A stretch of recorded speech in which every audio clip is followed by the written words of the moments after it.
নমস্কার।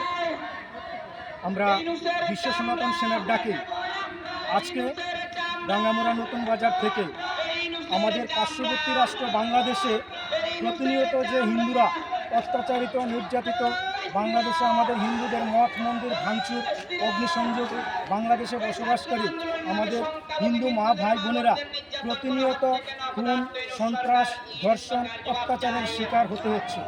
তারই প্রতিবাদে আমরা আজ বিশ্ব সনাতন সেনার ডাকে রাঙ্গামারা নতুন বাজার থেকে রাঙ্গামারা ফাঁড়ি থানা অবধি আমরা এক বিশাল র্যালির আয়োজন করেছি। আমরা এখন র্যালিতে আছি।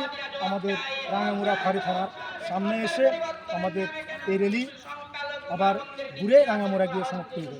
আমাদের আজকের এই র্যালির মূল উদ্দেশ্য, আমাদের দেশেও আমাদের ত্রিপুরা রাজ্য তথা সমগ্র ভারতবর্ষে মুসলিমরা সংখ্যালঘুরা বসবাস করছে, কিন্তু আমরা ভারতবর্ষে যে সমস্ত মুসলিমরা বসবাস করছে তাদেরকে তো আমরা এক মায়ের গর্বের ভাইয়ের মতন আমরা তাদেরকে সম্মান দিচ্ছি, ভালোবাসা দিচ্ছি, আমাদের সঙ্গে তাল মিলিয়ে তারা থাকতে পারছে।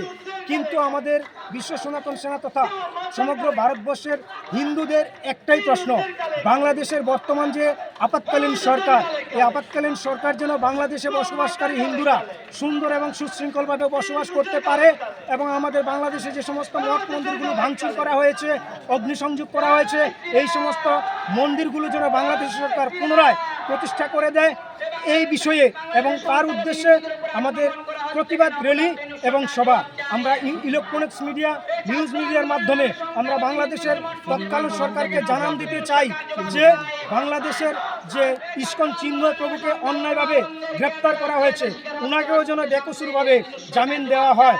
এই দু একটা কথা বলার জন্য ইলেকট্রনিক্স মিডিয়া এবং প্রিন্টস মিডিয়ার মাধ্যমে বাংলাদেশের সরকার যেন এটা দৃষ্টিতে নেয়, দৃষ্টি নজরে নেয়, এই বলে বাংলাদেশের সরকারের কাছে আমি বিনম্রভাবে অনুরোধ রাখছি বিশ্ব সনাতন সেনা রাজনগর ব্লক প্রেসিডেন্ট হিসেবে।